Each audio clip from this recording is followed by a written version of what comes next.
LinkedIn presents. I'm Rufus Griscom, and this is The Next Big Idea. Today, you're never too old to grow up.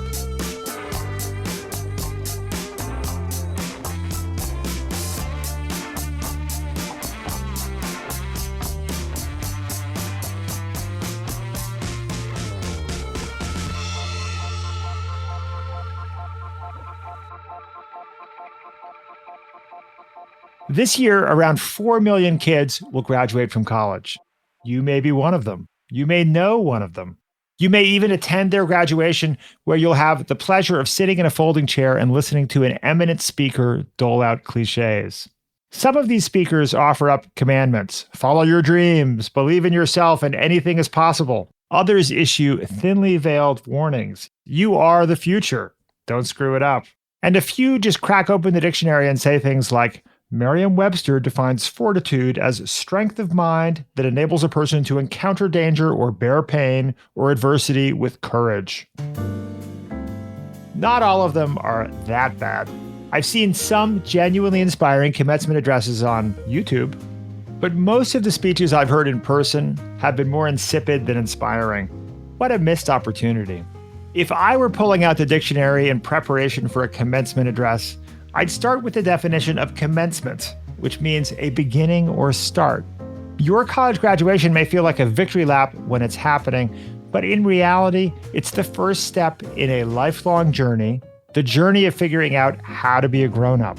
A journey that I can tell you from experience is never over. So in honor of commencement season, I thought we could use this episode to go on that journey together. We're going to move past the usual platitudes and listen to advice that might actually help you become a better version of yourself, no matter what stage of life you're in. To do this, we'll have 3 guides. The first is Next Big Idea Club curator Daniel Pink. Dan delivered a commencement address this year, but not for any school. He just did it on spec. He did it for you. We're going to hear that speech, which is about mastering the art of paying attention. After that, we've got 2 book bites. What's a book bite, you ask? It's the essence of a book, the key insights directly from the author. We have hundreds of them on the Next Big Idea app. We feature a new one every single day. Our first book bite today comes from Stanford-dean-turned-bestselling-author Julie Lythcott-Haims, and it's based on her recent book, Your Turn: How to Be an Adult. Finally, we'll hear from Arthur C. Brooks, a Harvard professor and contributing writer at The Atlantic, whose new book, From Strength to Strength: Finding Success, Happiness, and Deep Purpose in the Second Half of Life, just spent 11 weeks on the New York Times bestseller list. It doesn't matter if you graduated recently or, like me, 30 years ago. The wisdom these 3 authors have to share is timeless. I hope you get as much out of listening to them as I have.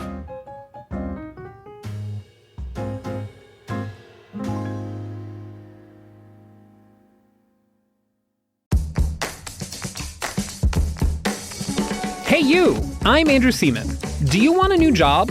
Or do you want to move forward in your career?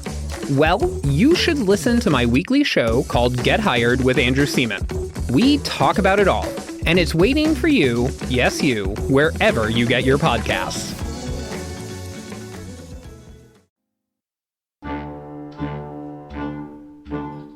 Are you paying attention? I know it's hard these days, what with the seemingly infinite number of TV shows to stream, Instagram posts to like, books to read, Twitter feuds to follow, breaking news to skim, video games to learn, and life hacks to master. How do you separate the signal from the noise and focus on what really matters? Here with answers is our curator, Daniel Pink.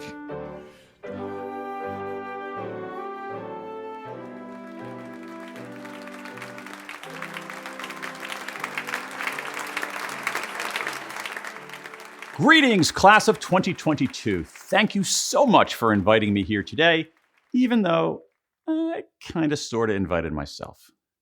Very soon, you will walk across the stage and receive your diploma. Congratulations, it's a huge achievement.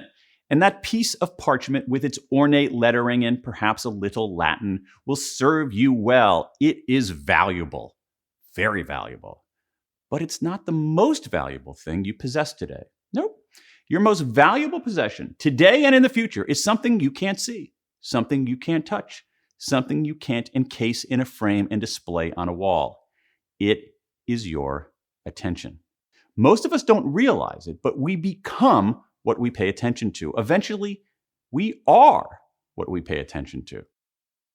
That has always been true, but it's even truer for you, class of 22, because today there's a war underway for your attention, a ferocious battle to steer your mind, heart, and clicks in this direction instead of that one.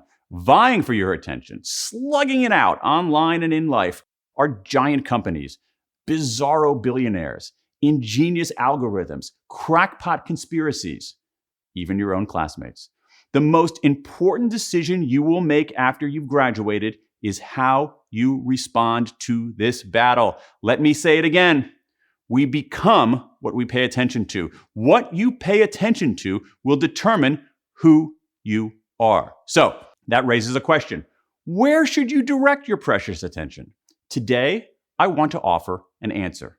Actually, 20,000 answers. For the last few years, I have been studying regret. That stomach-churning feeling that the present would be better and the future brighter if only we hadn't chosen so poorly or acted so stupidly in the past. Regret is our most misunderstood emotion. It hurts. It lingers. It exists in every place and in every person. A half-century of research in social psychology, developmental psychology, neuroscience, and cognitive science shows that this painful emotion is one of our most common. But that's weird, right? Why would something so unpleasant be so ubiquitous? The answer is simple. Because it's useful. If we treat our regrets properly, not ignoring them and not wallowing in them, but confronting them, they clarify what we value and instruct us how to live. Let me tell you what I mean. As part of my study, since 2020, I have been collecting regrets from people across the globe, what I call the World Regret Survey. We've now amassed a database of more than 20,000 regrets from people in 109 countries. It's amazing. Around the world, with remarkable consistency, people of all backgrounds and nationalities end up expressing the same 4 regrets. These core human regrets can show all of us where to point our attention. The first of the big 4 regrets is what I call foundation regrets. Foundation regrets emerge from small choices we make earlier in life that accumulate to negative consequences later in life.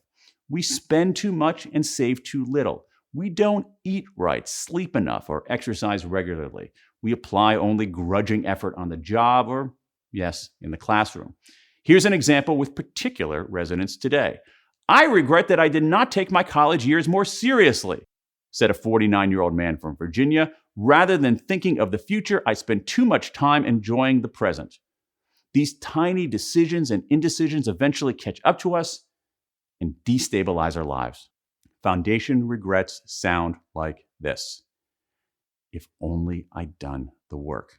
The second type of regret, boldness regrets. All regrets begin when we're at a juncture. And with this category, the juncture presents a choice. Play it safe or take the chance. And when we don't take the chance, not all the time, but most of the time, we regret it. I wish I'd taken more career risks, said a 35-year-old woman in California. I've played it too safe. Met the most amazing woman in college, said a 37-year-old man in Ireland, and never found the courage to ask her out.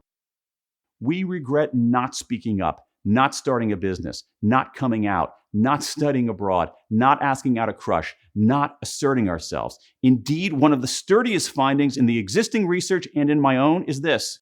Over time, we are much more likely to regret what we didn't do than what we did. Boldness regrets sound like this. If only I'd taken the chance. The third category, moral regrets. Once again, we're at a juncture. We can take the high road or we can take the low road.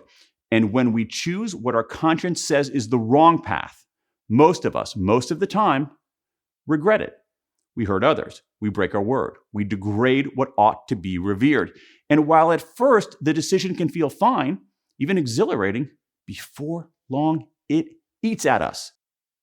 I regret being unfaithful to my husband. A 23-year-old California woman reported to the World Regret Survey, that moment of weakness is not worth the pain that follows. A 52-year-old man from New York offered this regret. I bullied a new kid in 7th grade. He was from Vietnam and hardly spoke any English. Horrible. Moral regrets sound like this. If only I'd done the right thing. The final and largest category is connection regrets. These are regrets about all the relationships in our lives: partners, parents, children, siblings, cousins, friends, colleagues, classmates. A 45-year-old woman from the District of Columbia offered this. My brother died suddenly at 41. I regret not saying, I love you more.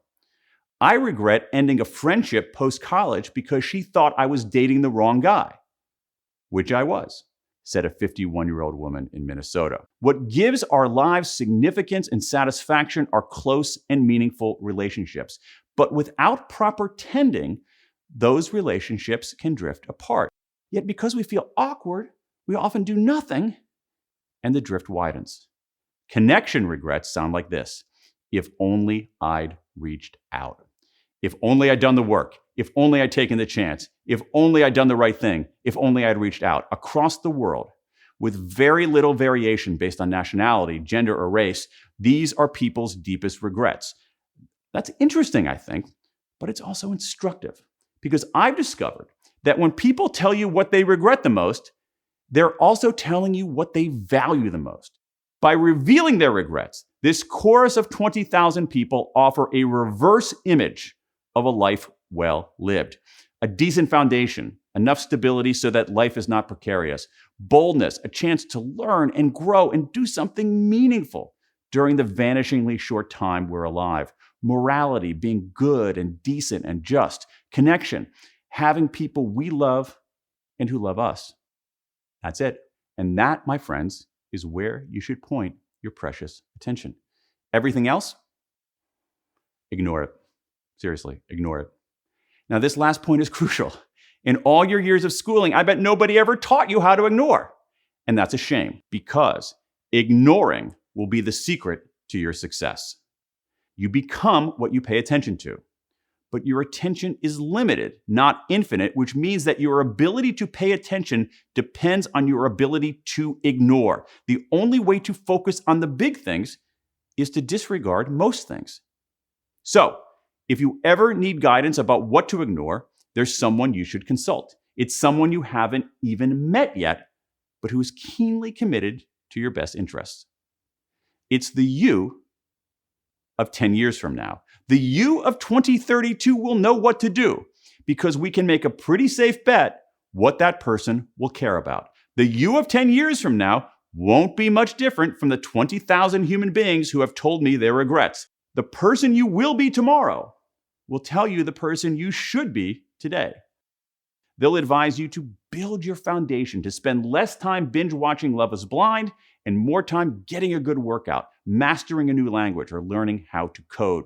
They'll urge you to be bolder, to ask him out, to start that business, to take that adventure, to speak up about a cause, to assert your identity, to try stuff instead of retreating into the false comfort of inaction. They'll press you to avoid the temptation of the low road, to be honest, just, and kind, to become the type of person you'd admire. And they'll direct you to deepen your real, living, breathing relationships, to worry less about impressing strangers on Instagram and more about surrounding yourself with people you genuinely care about and who care about you, to focus less on likes and more on love. So, when you're stuck, call, email, text, or DM yourself 10 years in the future. Future you will tell current you what 20,000 people have told me over the last 2 years. Do the work. Take the chance. Do the right thing. Reach out and ignore the rest. You won't regret it. Thank you. Congratulations. And Godspeed to the amazing class of 2022. That was our curator, Daniel Pink, sharing his advice for the class of 2022. Whether you're graduating this year or not, I can't recommend Dan's new book enough. It's called The Power of Regret, how looking back moves you forward. When we come back, a former Stanford dean shares her advice for how to be a grown-up.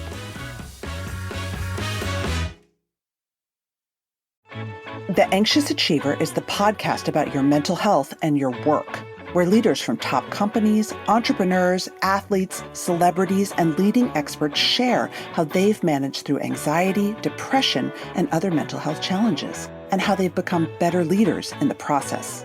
You'll laugh, you'll cry, you'll feel seen, and you'll learn great tools and skills. And I guarantee you're gonna look at leadership in a new way. Come find out why we won the Mental Health America 2023 Media Award.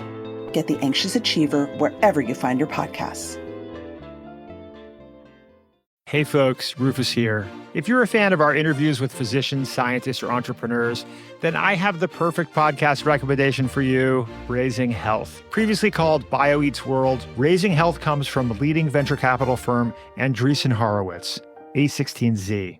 Each episode, Raising Health dives deep into the heart of healthcare, biotech, and AI with A16Z general partners. Along the way, they explore the real challenges and opportunities in health and biotech entrepreneurship. Not to mention, you'll hear raw insights and actionable advice from notable guests like Omada CEO and co-founder Sean Duffy, and AI expert and In-Sitro CEO Daphne Kohler. Don't miss out.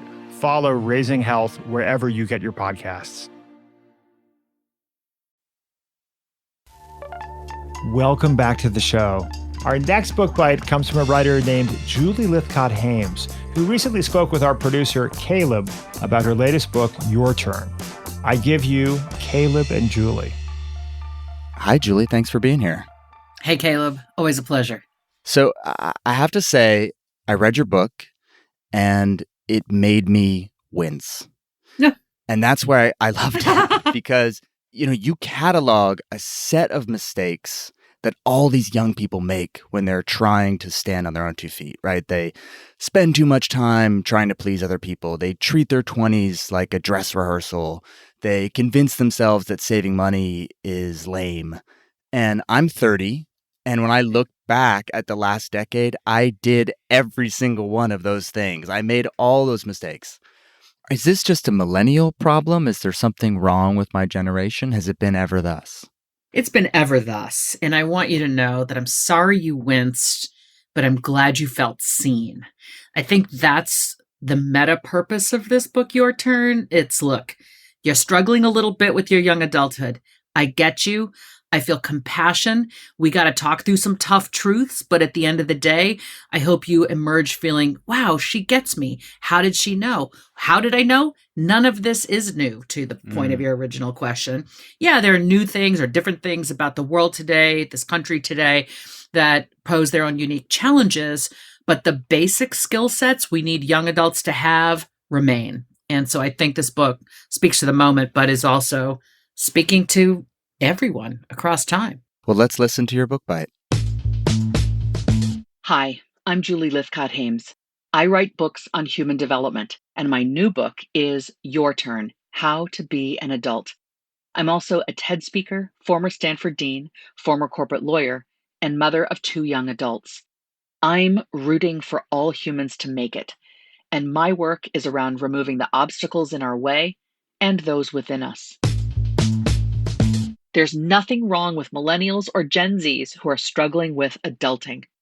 Adulting has changed, and much of the responsibility for that falls on those of us who are older. The traditional definition of adulthood from the 19th century was finish school, get a job, leave home, marry, and have children. It's like a rickety wooden ladder made up of 5 rungs. It needs a major overhaul to keep up with the times. Finish school? Why finish school at 18 or 22 when you're going to live to 90 or 100? School will always be a place to come back to, whether it's to level up your skill set or deepen your intellectual enrichment. Rung number 2, get a job. Yes, you need a way to support yourself today, but today's workplace looks really different than it did for the parents or grandparents of today's young adults. If you're a millennial or Gen Z, you can't count on a job, let alone a job with benefits and a pension, or even a living wage. The minimum wage was created by FDR to provide a worker, in those days most likely a man, and his family more than a bare subsistence level of financial support. But now in many cities, it can't even pay for a one-bedroom apartment. Add to that the fact that student loan debt has skyrocketed in the last few decades. So if you're a young adult, your money won't go as far as it used to, and you are likely to have more debt. Those are the facts. Leave home is the third rung on the ladder. Well, sure, we want our young to fledge the nest. It's our biological imperative as parents to be sure that they can survive without us, and there's nothing like being in your own place to grow you up. But as I've said, even with a full-time job, they might not be able to afford rent in the city or town in which they grew up. So maybe they'll live at home a while longer or get a place with a group of their peers. Point here is adulting isn't about where you live. It's about behaving as an adult no matter where you live. We'll get to what that means in the next big idea. And rungs 4 and 5 on the old ladder were get married and have children, hearkening back to a time when women went from being the property of their fathers to being the property of their husbands. Very gendered and very hetero.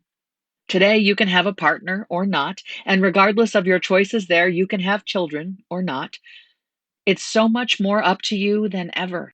And that's part of the source of the fear many young people have about adulting, that it's entirely up to them, particularly for a generation raised with very involved parents who might have handled every little thing. Freedom, responsibility, and accountability can be quite daunting. But I know that it's also delicious to no longer be a dog on a leash handled by someone else or subjected to someone else's issues. And I'm inviting you to hear what that deliciousness sounds like by telling the stories of countless others who are taking care of business. Like the story of Christine from Illinois, who wrote me a handwritten letter saying she felt a little underbaked in her adulthood because her mother had refused to teach her how to cook, shop for groceries, or clean a bathroom. And we swing from that overmanaged situation to Kyle, a kid who grew up in Appalachia with a mother who was addicted to opioids and who took care of his little sister and fashioned a better life for them both by going to college. Adulting. And Danae, a professional dancer in New York City, originally from Texas, who has a master's degree in dance and massive student loans, who paid off her student loan debt with such discipline that when someone was eating her carefully budgeted for food at work, she put a little note on the common refrigerator that read, "Please stop eating my food. I'm paying off my student loans." And when she succeeded, bonus, Danae became a financial advisor as her side hustle. So to the rest of us, the older folks among us, I say, let's stop calling these young folk lazy and start acknowledging that things are quite challenging these days. And that was the case before the pandemic. If adulting isn't those 5 rungs on that old-fashioned ladder, then what is it? It's a time span, simply the stage of life between childhood and death. It doesn't come with a checklist. It's a process, a mindset, a way of being. But fundamentally and very basically, adulting means tag, you're it. It's on you. And you're going to fall, fail, flail, flounder, and fumble a lot. And that's normal. I call these life's beautiful F words. You're expected now to fend for yourself, more or less. Yes, get advice and help when you need it, but make your own choices. Solve your own problems. Handle the setbacks.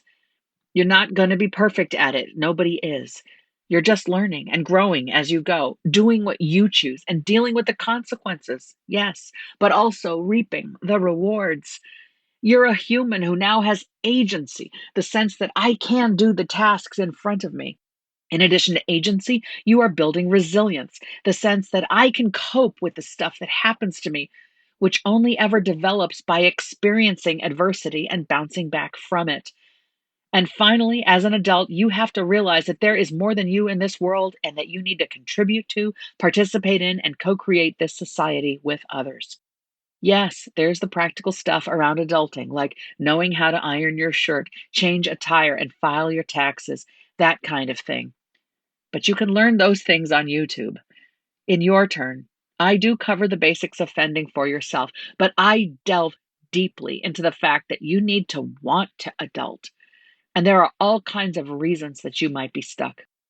We'll meet Jim from St. Louis, who was leading the life his immigrant parents had dreamed for him, who had his hand thrust into the wide open mouth of a stranger in his second year as a dental student at an elite university, when he finally said to himself, "If I don't even enjoy this now, how am I going to feel in 5 or 10 years? What am I doing?" And he went on a trek to find out who he was when he wasn't on the fast track of life. We'll meet Stefania from California by way of Hawaii, who was married to her fresh out of college sweetheart and co creating the field we now call social media influencer marketing when she realized her husband was continuing to utterly fail to pitch in. We see them in couples therapy time and time again. And in the final session, there she is with a baby on her lap thinking, "I'm done." And she was done. And that's when she got unstuck and her life began to shine. Forget the right track. There is no right track. There is no track for that matter. There isn't a type of job you're supposed to have or a type of person you're supposed to love. Life is a wide open landscape, and as the Spanish poet Antonio Machado said, the path is made by walking. And in your turn, I'm here up ahead to help you out by shining a warm light back your way that illuminates the stuff you might not see. Your task is to move forward. As you make your way, start to notice the messages in your head about where you should go. Notice how many voices of expectation and judgment there are in your head and who is uttering them. And gradually begin to listen more and more for the sound of your own voice, telling you where you would go if it was only up to you. In your turn, I insist that you have the right to stop listening to other people's expectations and judgments, because those folks have no idea who you are. This isn't their path you're walking along. It isn't their life. It's yours. Even if others say they know what's best for you, especially if others say that, you need to insist, no, I'm going to be the decider. I'm at least going to try to follow my own sense of things, my why. For work, keep trying different things until you find something you're both good at and you love. That's the Venn diagram you seek. The overlap is key, because if you're just good at something but you don't love it, you'll feel like a drone in your life, no matter how much you're paid or how loudly people applaud. And if you love it but you're not particularly good at it and aren't likely to get better at it with effort, then that's not going to be your work. It's going to be your hobby. Pay attention to how you feel in your work and let those data guide you toward better things. It might take you a while to find it, and that's just fine. And wherever you go in the wide open landscape of life, it's less scary out there if you have a few humans right there alongside you. So throw out the childhood mantra, "Don't talk to strangers," and start talking to strangers. Meet people. Humans are everywhere, and contrary to what you've been told, most of them are perfectly fine. Even more, research shows that whether you live a long and happy life has less to do with your cholesterol level at 50 and more to do with the quality of your relationships at 50. So figure out with whom you feel a sense of belonging and join up with those folks. Get better at being good to humans and bond tightly to some small set of them. You need them and they need you. In this section of the book, you'll meet Ashley, originally a kid from Florida, now working in college access in the Boston area, who, when she made her way out into the world, was so afraid of conflict that when she and her roommates had a disagreement, she would just move out instead of talking it through. You'll be glad to know she learned. You'll meet a physician named Akshay, who grew up in Michigan, whose parents refused to accept that he was gay, yet after 10 years came around to embracing their son for who he is and accepted his partner too. And you'll meet Joe, a theater director from Dallas whose father never got it and refused to come around, and from whom Joe is now estranged, yet living his best life as a theater artist in Alabama with his soulmate Emily, who was the first person to show him what unconditional love looks like. Having good work and good humans in your life will make this adulting path you're walking along feel absolutely sublime. Keep going. Bad things happen. Hello, pandemic. Good things happen too. Regardless of whether it's good or bad, most of it is beyond your control. All you are in charge of is your own actions and reactions, which is harder than it sounds. You need to look after yourself, and you can. Adulting takes work, but the more things you encounter, the stronger and more confident and more resilient you get. At some point, when the bad things happen, you'll go, "Where are the adults?" Then you'll go, "Crap, it's me." It takes time to figure out who and how to be and to get good at being that person. Don't wait to start. It's happening now. Your adulthood is underway. Go. It's your turn. So listening to that, Julie, I can't help but wonder, and I think a lot of listeners probably can't help but wonder about your own journey to adulthood. And this is something you've also written about it in your beautiful 2017 memoir, Real American. I wonder if you could tell us briefly first about your parents and then about your own path to adulthood, because they're both remarkable stories. Wow, Caleb, thank you. Well, I know this is meant to be short, but you've asked me a very big question. Yeah, please tell me your entire life story. Let me start the stopwatch. In 35 seconds. Do I have 39 seconds? Okay. It's a Super Bowl commercial let me try to a Super Bowl commercial. Wow, that'd be amazing. Look, my parents transgressed the rules of society by daring to fall in love, marry, and have a child. Me. And I came into this world in 1967, pretty quickly sensing something's wrong with Daddy, my Black parent. Something might be wrong with me, this little brown-skinned offspring of my parents. My mother is white. And also I could tell that my parents' marriage was also considered unacceptable to many. So I think I came in here to this world, to this life, inherently feeling a lot of compassion for anybody who's the other, the marginalized, the unseen, the misunderstood, because I was misunderstood before I really knew how to say much. So that's my journey. It explains to me why I do feel a deep and abiding interest in all of us making it, which is, I'm not an egotist in that sense. I don't have a messiah complex. Like I want to help everybody, but right. At a really basic level, I do want to actually try to help those I can. And that's what I've tried to do in this book. So I outline my own journey so I went to law school to try to help humans, to be a public interest lawyer, but turns out I was so insecure as a young woman of color, I didn't go into public interest. I went toward corporate law, which was where I thought the applause and approval of society would be, and it was, but it turned out it wasn't aligned with my why, my values about what matters to me. It wasn't aligned with why I knew I was on the planet. So I had this dissonance of outwardly successful, making good money, yet miserable, which led me to pivot to being a university dean to try to help young people make better choices sooner than I had. And then what I learned as a dean, seeing too many overparented young people, led me to pivot yet again and write my first book on the harm of overparenting. But overparenting is just an obstacle that gets in kids' way. I'm ultimately rooting for the kids. And in that sense, Your Turn is not a pivot away from the original topic, but rather an underscoring of the very focus of that original topic, overparenting, ultimately being about young people thriving. Well, thank you for rooting for the kids. Thank you for rooting for me. It's been really nice to talk to you, Caleb. No more wincing.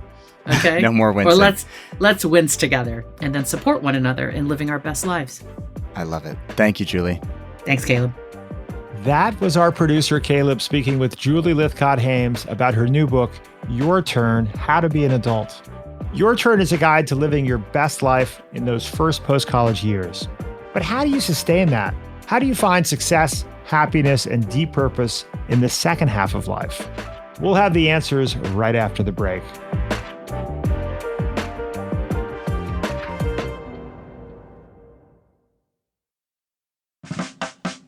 The Next Big Idea is sponsored by the Next Big Idea Club. That's right, The Next Big Idea is more than just a scintillating podcast with a debonair host. It's part of the coolest learning platform on the planet. Here's how it works. Every season, our curators, Malcolm Gladwell, Adam Grant, Susan Cain, and Daniel Pink, handpick dozens of the best new books. Then we partner with the authors of those books to create Book Bites. These are 12-minute audio summaries written and read by the authors themselves, and the only place you can find them is in the Next Big Idea app. And that's not all you'll find once you download it. Our app also has beautiful audio and video e-courses, ad-free versions of this podcast, bonus author conversations, and lots of other mind-expanding content. Download the Next Big Idea app today. Better yet, do it right now. Pause this recording, go to your app store, and search for Next Big Idea. Getting smarter has never been so easy.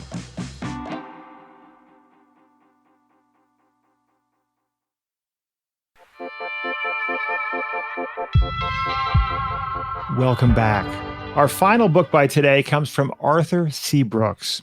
Arthur is a professor at both the Harvard Kennedy School and at the Harvard Business School. He's a contributing writer at The Atlantic. Here he is with 5 insights from his recent bestseller, From Strength to Strength.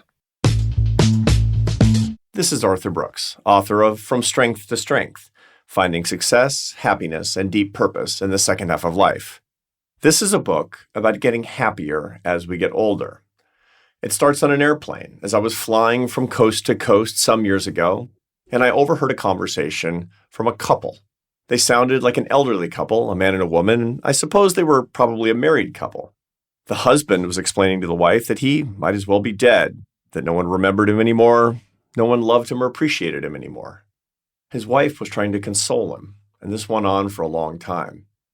At the end of the flight, when we all stood up, I turned around to get a look, and it turned out to be one of the most famous men in the world. I realized right then and there that our model for happiness is mostly wrong. To work and work, to achieve and succeed and bank the results and die happy, well, it doesn't work that way. We need a better model of how we can get happier. We need new secrets. We need the truth. And that's what this book is all about. There are 5 big ideas in this book. The first is a happy truth, which is that happiness is not just up to chance. To begin with, it's not a feeling. The feeling of happiness is like the smell of the turkey at your Thanksgiving dinner. It's not the dinner itself. No, happiness is a set of elements. It's made up of enjoyment, satisfaction, and purpose. And we can control all those things, not perfectly, but a lot more than we typically think. The truth is that happiness does not have to be left up to chance, and we can get happier as we get older. The first big idea, the first big truth in this book is that each of us can be happier at 75 than we were at 25. The second big idea is a little bit less, let's say, encouraging than the first. It's called the striver's curse. The striver's curse is the fact that there are 2 groups of people after about age 70 in the population. One group gets happier and happier as they age, and the other group gets less and less happy. It's about 50-50 if you look at the data. Now, most people think that to be on the upper branch, to get happier as you get older, you have to be one of the successful people. The people who do a lot with their lives. They see a lot of worldly success because then I guess you can dine out on your success and go out happy. Well, it's not true.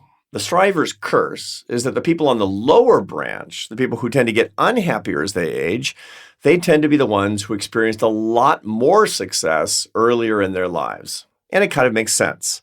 What goes up must come down. Look, if you don't do anything with your life, you won't know when it's over. But if you do a lot with your life and the party ends, you're going to notice the difference. That contrast is really hard to take. So we need secrets, even if we're strivers, even if we're doing a lot, to get happier.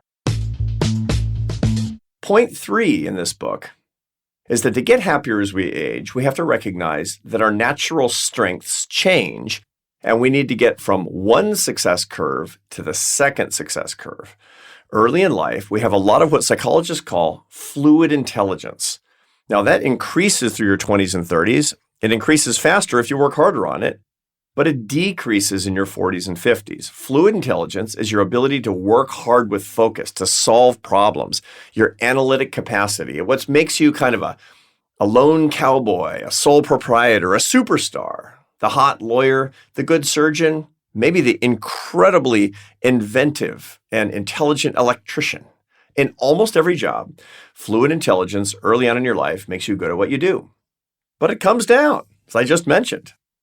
Second, however, there's another kind of intelligence that you get later in life called crystallized intelligence that increases through your 40s and 50s and stays high through your 60s and 70s and even beyond.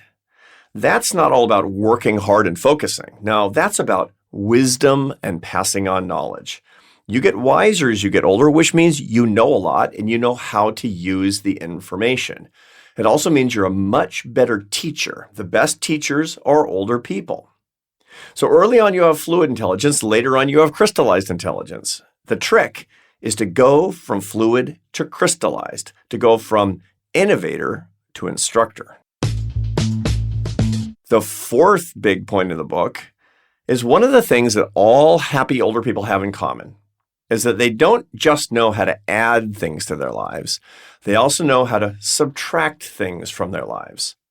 Early on, when you're making it in life, your life is like a canvas that you're filling up with paint creatively, with energy, with enthusiasm, more brushstrokes, more paint. And it's all up to you. And what you paint is just as limited only as your imagination. But after a certain point, that canvas gets pretty full. To be happy, you need to change the metaphor from a canvas you're filling up to a block of marble that you're chipping away. In the second half of your life, to be an artist in the subject of you need to become a sculptor, to chip away things that aren't you, the possessions, the attachments, the beliefs, even the opinions, all the stuff that distracts you from the serious business of being you. To be happy as you get older, remember, don't just add, subtract. Don't just have a bucket list. No, have a reverse bucket list for every year on your birthday. You look at the 5 or 10 things you want to get rid of because they're holding you back. The last big idea is about love. One of the most interesting things in the big scientific literature, the neuroscience and social science of happiness, is that happiness is based on love. Love is the nuclear fuel of happiness, and if you don't have a lot of love in your life, you can't get happier as you get older. And that means you need to work on the love in your life. You need to cultivate the relationships in your life, whether they're your friendships or your family relationships or your marriage. And you got to see them get better as you get older so that you can get happier as you get older. Here's something to think about. The aspen tree is a stately masterpiece. It looks like it's all alone, isolated but majestic, and you can take shade under it. It's a beautiful tree. But the truth of the matter is that an aspen tree is not a good metaphor for the sole striver, the successful person at all. See, the aspen tree is actually not one plant. An entire grove of aspen trees is one plant. They have the same root system. The largest living organism, the largest organism in the world, is a stand of aspen trees in Utah called Pando. That's 106 acres, 6 million kilograms of wood. That's one plant. And that's you too. You're not a solitary aspen tree as an individual. No, you're part of a vast root system. And if you want to get happier as you get older, you need to cultivate your root system, not just look out for your leaves and your individual tree. How do you think about this? Maybe you're lonely. Maybe you're a striver and successful, but you're kind of lonely and your relationships have become attenuated. Here's one way to think about it. Successful people, they usually have a lot of people around them. They have a lot of deal friends. How many real friends do you have? Go from deal to real and watch yourself get happier.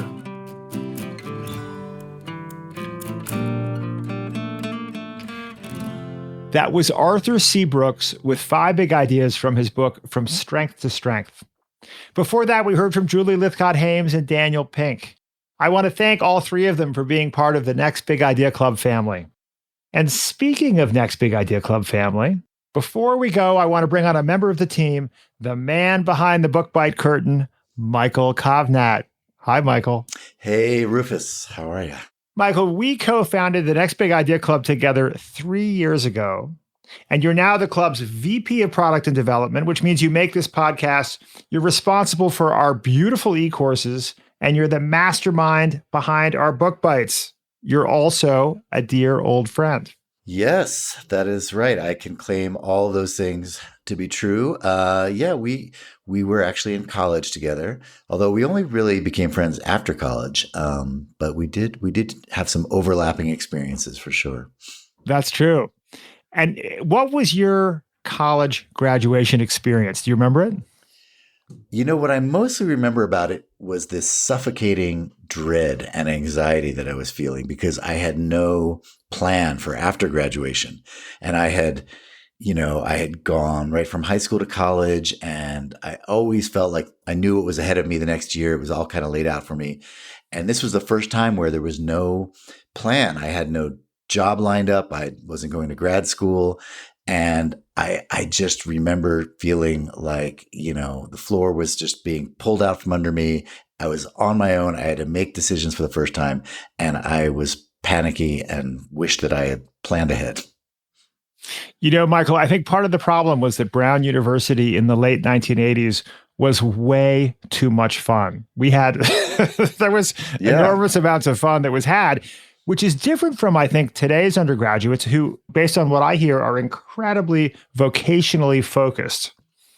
Well, I think they're wise to be so because, I did have a good time and I got a good education, but I didn't get a lot of practical preparation for the next stage of my life.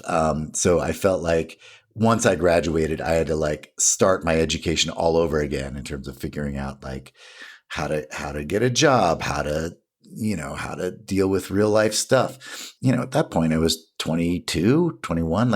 I was old enough that I should have been more self-sufficient and self-reliant. What I think you needed, Michael, was the Next Big Idea app and Next Big Idea podcast with wise counsel like what we've delivered today. Yeah, I think the stuff that we heard is just the kind of life advice I could have used back then. And I encourage all of our listeners to think hard about where they're going next and how to, at whatever stage they're in, how to be a grown-up. Well, Michael, I think you've done a phenomenal job. I'm so glad we've been on this journey together.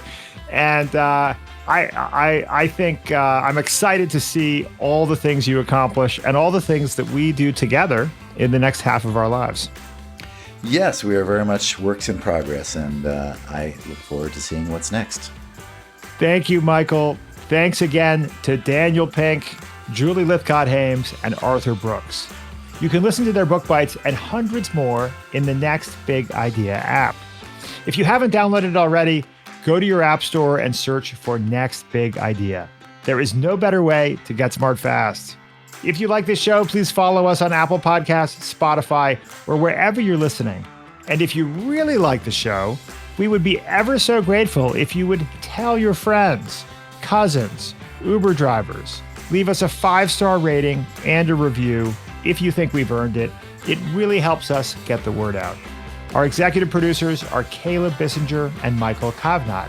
Sound design by Mike Toda. We hope our relationship with the team at LinkedIn is just commencing. I'm your host, Rufus Griscom. See you next week.